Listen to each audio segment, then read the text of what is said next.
Merci, cher ami, collègue Hassan Douak. Bonjour tout le monde.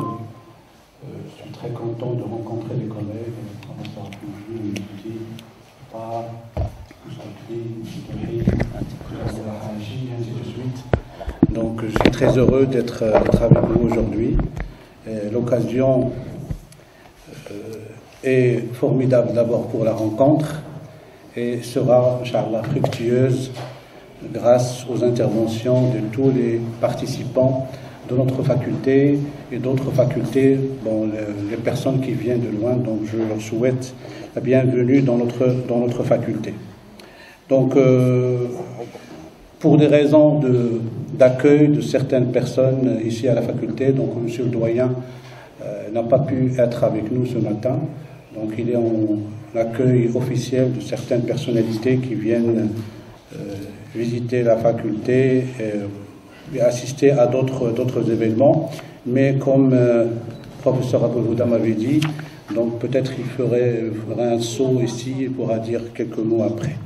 Donc je tiens aussi à remercier le professeur Abdelmoujid, un professeur qui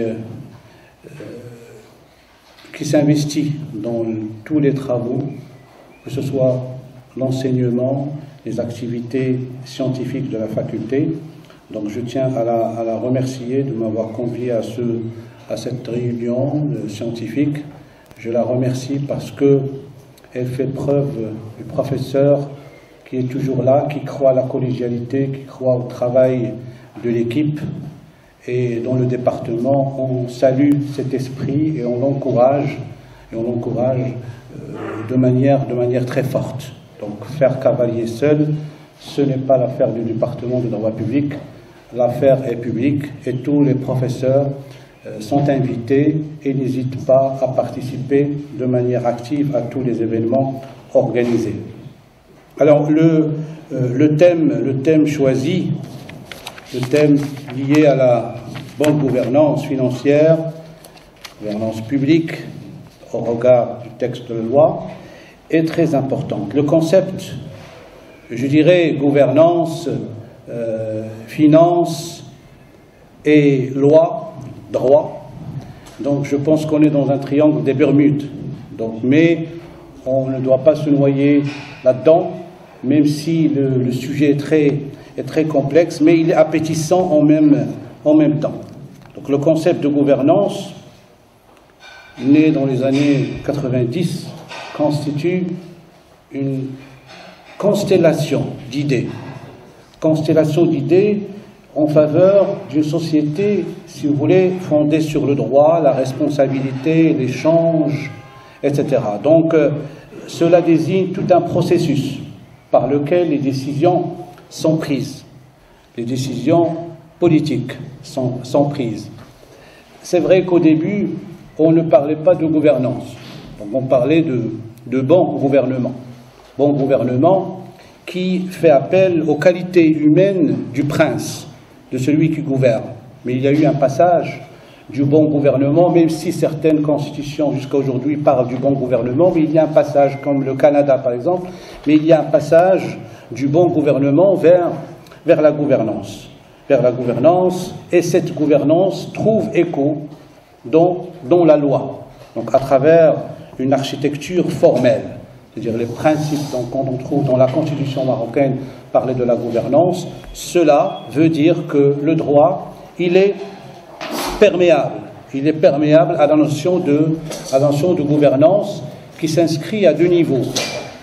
Le premier niveau, si vous voulez, c'est la mesurabilité, c'est le calcul, c'est, si vous voulez, les chiffres qui parlent, des procédures techniques qui parlent, et d'un autre côté, à notre niveau, il y a ce passage vers la démocratie, vers l'État, le respect des droits et des libertés, le consensus, la collégialité, etc. Donc nous avons, si vous voulez, cette gouvernance qui s'exprime par ces deux niveaux. La gouvernance aussi, quand on parle aussi de la gouvernance publique, elle est considérée aujourd'hui par certains auteurs comme un patrimoine commun. un patrimoine commun qui peut transcender les particularismes nationaux. Et là, les études, j'invite peut-être lors d'un prochain colloque, pourquoi pas, de parler de la gouvernance, mais dans un aspect comparatif. Ça serait très, très intéressant pour voir les évolutions de la pratique dans plusieurs États. Sinon, la gouvernance, la bonne gouvernance, appelée par raccourci ou sommairement la bonne gouvernance, doit s'inscrire. Je pense que ça, ça fait partie de ce que les auteurs appellent les acquis fondamentaux. C'est-à-dire une bonne gouvernance ne peut s'installer effectivement sans parler d'état de droit, de séparation des pouvoirs, protection des droits et des libertés, l'indépendance de la justice. Donc il y a des acquis fondamentaux qui doivent être présents pour que la bonne gouvernance soit réellement appliquée.